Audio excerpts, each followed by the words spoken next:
Reka nkomeze kubifuriza kugubwa neza mu dukurikirana gatanu kuri gatanu wowe wasemo gukurikirana Essence TV show ni ya Mikani Pierre nk'ibisanzwe. Uyu munsi dufite inkuru y'ukuntu ubukwe bwahindutse isango y'abahanzi Bishop akabategereza amasaha agera mu 3. Ibyo ni mu byaranze ubukwe bwa Kimenyi ndetse na Muyango. Ubukwe nicyo gikorwa gihuza imiryango inshuti n'abavandimwe bigasiga akanyamuneza mu babyeyi biturutse ku bageni. Itariki ya 6 Mutarama 2024 umunsi utazibagirana mu buzima bwa Kimenyi Yves na Uwase Muyango Claudine. Bwari ubukwe umuntu atatekereza ko buzahuza cyangwa buzahuza ibyamamare mu ngeri zitandukanye, ariko biza gutungurana uburyo uhereye ku bakobwa batwaye amakamba muri Miss Rwanda, abakinnyi n'abahanzi babwitabiriye. Mu gitondo cyo kuwa gatandatu ahagana saa 3 nibwo gusabana gukwa byatangiye, byabereye muri Romantic Garden mu karere ka Gasabo mu murenge wa Gisozi. Kimenyi Yves yambariwe n'abasore 9 barimo abakinnyi na zaba Miss Decor uzwi muri film. Abakobwa bambariye Uwase Muyango Claudine harimo ni mwiza Megan wabaye nyampinga w'u Rwanda 2019, Miss Iradukunda Liliane wabaye nyampinga w'u Rwanda 2018. Abandi bamuherekeje barimo umukundwa Kadete witabiriye Miss Rwanda 2019, Umutoni Witness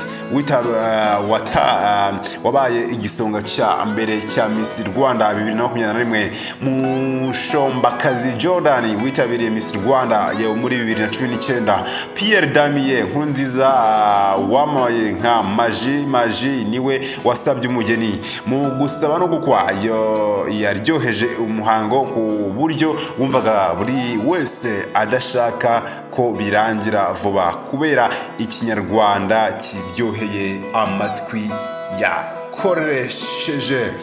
Bishop Karemera Emmanuel yategereje abageni amasaha agera muri 3. Umushumba w'itorero ryitwa Living Word Church Bishop Karemera Emmanuel yabwiye Kimenyi Yves na Uwase Muyango Claudine ko abakunda cyane naho ubundi yari yabarakariye.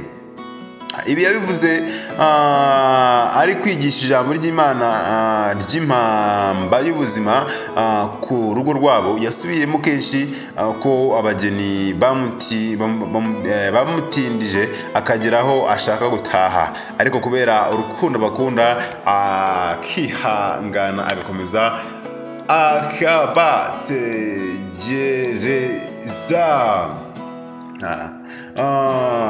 Tugiye hirya gatoya mu bahanzi bitabiriye ubu bukwe kwakira abatumiwe byabaye isango ry'ibyamamare.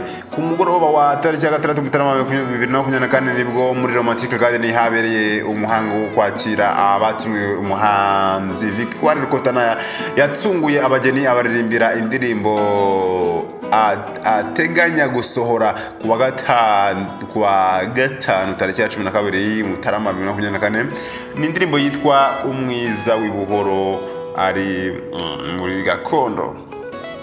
Juno Kizigenza, Kenisoro, Kevin Kade, Edizo, Yego Pondat baririmbye Kimenyi Yves, Uwase Muyango Claudine mu muhango wo kwakira abatumiwe.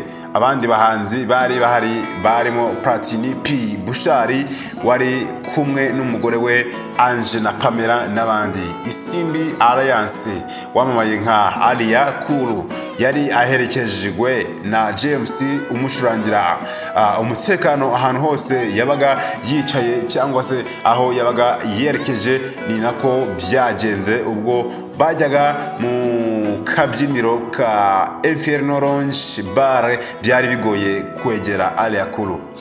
Rwiyemezamirimo Coach Gael yari kumwe nabo muri mu masaa 7 ya 55 bishyira amasaa 8 z'ijoro. Jean Didier Kabanda wabaye umujyanama wa Bruce Melody, akaba nyirisibo umujyanama wa Shanita wabaye Miss East Africa 2021. Rukikimomo usobanura filime ubona we yari yitabiriye buriya bukwe bwa bwa Kimenyi Yves. Murumva ko bwari burimwo abantu bose ibyamamare byose byari byabutashe.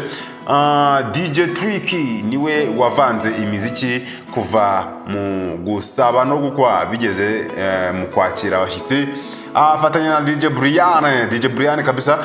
Ingabire Habiba wahagarariye u Rwanda muri Miss Rwanda